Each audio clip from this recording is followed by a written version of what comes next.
है। इस कलयुग में भक्ति का सबसे श्रेष्ठ स्वरूप है प्रभु का नाम। इससे बड़ा कुछ नहीं है, कुछ भी नहीं। ये बात मैं नहीं कह रही, ये बात मेरे गोस्वामी जी ने कही है, ये मेरे संतों ने कहा है। भैया इस संसार में अगर कोई आधार है, जैसे आप घर बनाते हैं तो आधार देते हैं, जिसको आप बीम कहते हो या फिर पिलर कहते हो, उसी पे तो आपका घर टिका है। वो बीम हटा लीजिए तो घर टिकेगा क्या? ये भाई देखो खोपड़ी थोड़ा सा हिलाइए ताकि मुझे समझ में आए कि आपको कुछ सुन रहे हैं आप, है ना? अगर वो सहारा हटा लो, वो आधार हटा लो, कितना भी सुंदर भवन हो ढह के गिर जाएगा। इस कलयुग में जीने का एक आधार है, कल युग केवल नाम आधार। यहाँ केवल नाम का आधार है। यही कलिकाल न साधन दूजा, जोग यज्ञ जप तप व्रत पूजा। इस कलयुग में जोग यज्ञ जप तप व्रत पूजा। आप मेरी बात अन्यथा मत लेना, क्योंकि ये मेरे शब्द नहीं, गोस्वामी जी कह रहे हैं। इस कलयुग में योग यज्ञ जप तप व्रत पूजा ये सब दूसरे नंबर पे आते हैं, पहले नंबर पे केवल प्रभु का नाम आता है और कोई नहीं है सहारा। क्यों?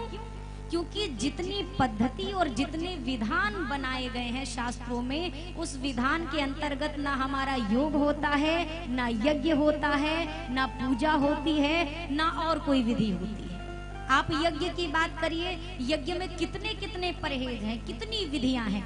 शादी विवाह में भी तो यज्ञ भगवान होते हैं कि नहीं होते? आप बताइए। यहाँ यज्ञ मंडप है, यज्ञ भगवान प्रज्वलित हैं, बढ़िया आहुति दे रही है, वहां जूते चप्पल पहन के सब टहल रहे हैं। कितने शादियों में तो ऐसी व्यवस्था, इधर यज्ञ हो रहा है उधर नॉनवेज बन रहा है। आप कैसे कह सकते हैं कि यज्ञ हमारा कल्याण करेगा? उतनी विधियां उतनी पद्धति के रूप में अगर हो तो फिर हो सकता है, पर इस कलयुग में उतना कर कौन रहा है? किसी के पास फुर्सत ही नहीं। तो भैया इसीलिए गोस्वामी जी ने सरल रास्ता निकाला, केवल एक काम करो, राम ही सुमिरिए गाइए राम ही। राम के नाम का सुमिरन करिए, राम जी के नाम का गायन करिए, बस ये नाम आपका उद्धार कर देगा। श्री रामचरितमानस ग्रंथ का क्या नाम है? श्री रामचरितमानस। श्री रामचरितमानस जी की जो कथा है, इस कथा की रचना किसने की है? जोर से बोलिए।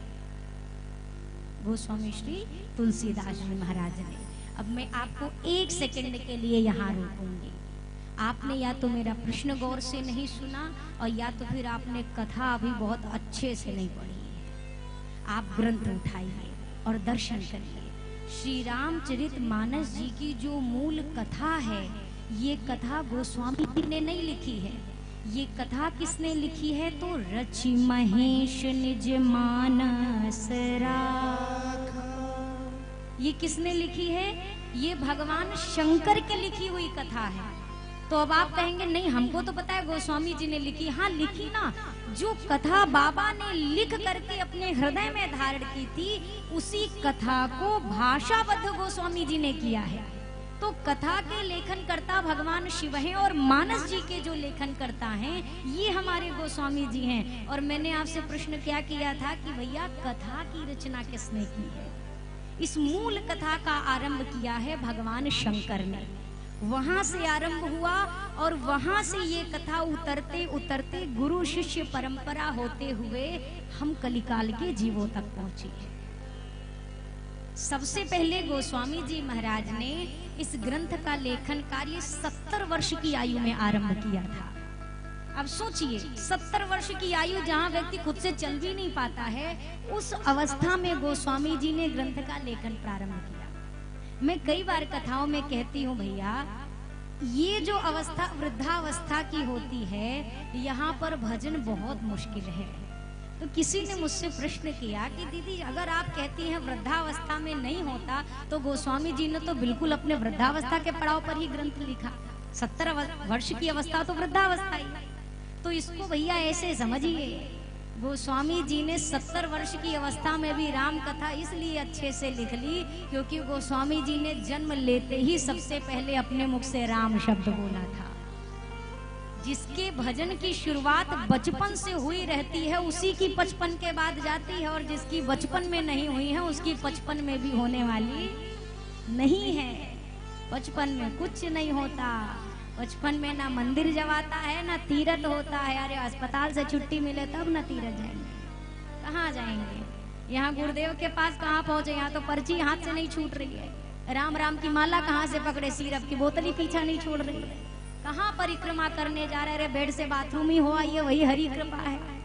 नहीं है संभव। जो समय अभी है बस यही है। ये हाथ चल रहे, पांव चल रहे, बस यही वक्त आपका है। इसके पहले वाला तो चला गया, आगे वाले का पता नहीं।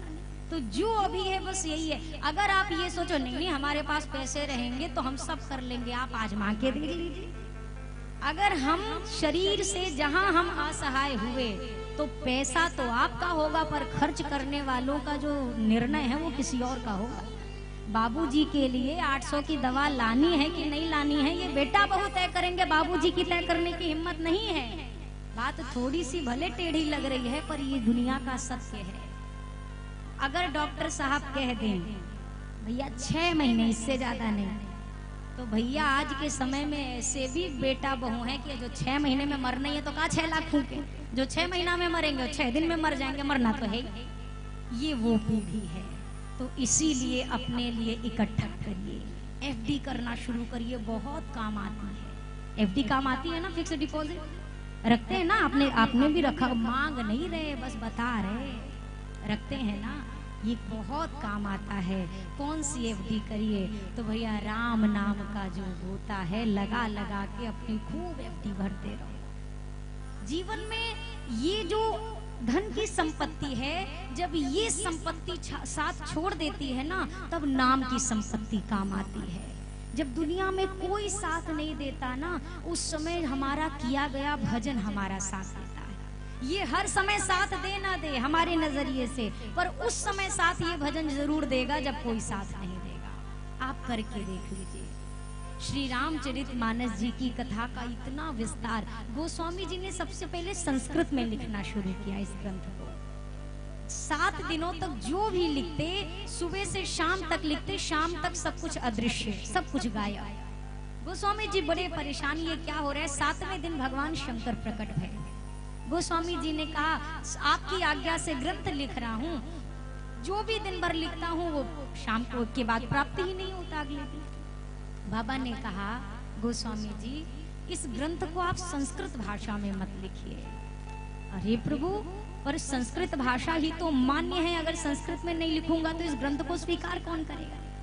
अब हम ही इतने लोग बैठे हैं, मैं खुद भी उसमें शामिल हूँ।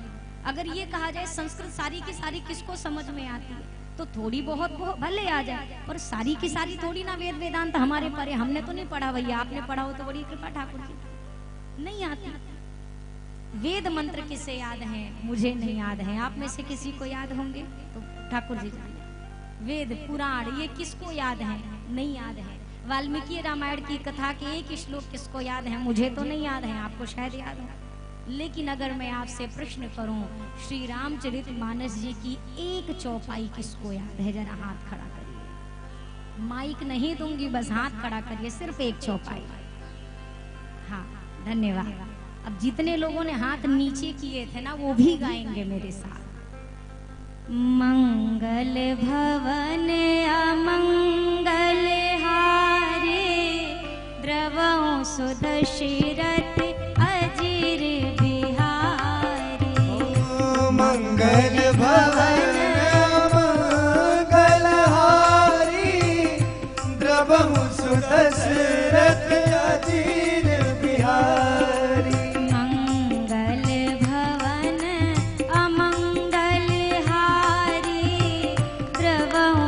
दशरथ अजिर बिहारी।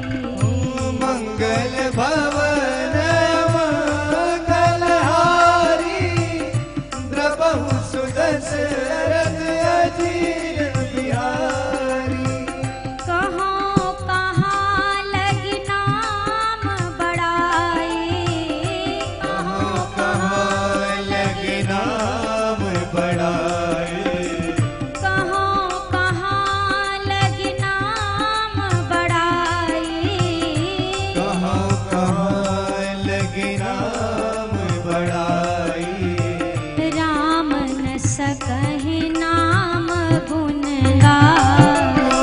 राम न सकहि राम गुण गाई। मंगल भवन अमंगल हारी, मंगल भवन मंगल हारी। उमा सहित जेहि जपत मुरारी, उमा सहित जेहि जपत मुरारी। उमा सहित जेहि जपत अब ईमानदारी से बताइए, ये चौपाई किसको किसको याद नहीं थी? सबको थी ना? तो आपने हाथ क्यों नहीं ऊपर खड़ा किया? हमने तो सरल भाषा में पूछा, भैया मानस जी की एक चौपाई। अच्छा, मानस जी का एक दोहा किसको किसको याद है? सिर्फ एक, कोई भी दोहा हाथ ऊपर करिए। हाँ, 2-4 हाथ उठे, अब इसमें भी सब गाएंगे। श्री गुरु चरण सरोज रज,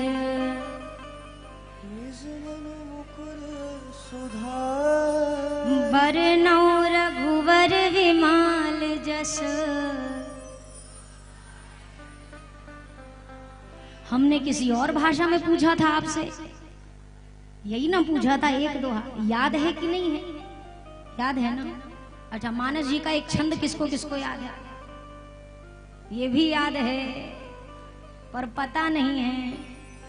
ओ भय प्रगट कृपाला दीन दयाला, कौशल्या हितकारी, हर्षित महतारी, मुनि मनहारी, अद्भुत रूप विचारी, लोचन अभिरामा, तन घन श्यामा, निज आयुध भुज चारी, भूषण बनमाला, नयन विशाला, शोभा सिंधु खरारी।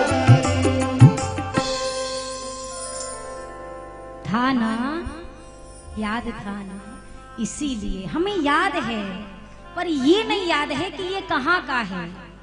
श्री गुरु चरण सरोज रज रोज सब पाठ करते हैं, डेली। कितने लोगों का 2-2, 3-3 बार का नियम होगा, सुबह भी शाम भी। पर हम क्यों घबरा गए? क्योंकि हमें, अरे ये मानस जी में भी हाँ है ना, ग्रंथ उठा के तो देखिए। अयोध्या कांड का प्रथम दोहा है, श्री गुरु चरण सरोज रज निज मन मुकुर सुधार। वहीं के दोहे को गोस्वामी जी ने यहाँ पर विराजमान किया है। भैया, युद्ध में व्यक्ति तभी विजयी हो सकता है अगर हाथ में हथियार होगा। अगर हथियार भी ना हो तो कम से कम बचने का तो ढाल तो हो ही जाए, तब भी बच सकते हैं। अरे जीतेंगे नहीं तो बच तो जाएंगे ना। और ढाल भी ना हो, हथियार भी ना हो तो बिना मारे मरे। तो इस कलयुग के प्रभाव से और धर्म विरोधियों के अत्याचार से 2 ही सहारा है, या तो विरोधियों के लिए हथियार हो हाथ में, और नहीं तो कुछ न कुछ कलयुग के प्रभाव से बचने के लिए ढाल तो बनाई लो अपने।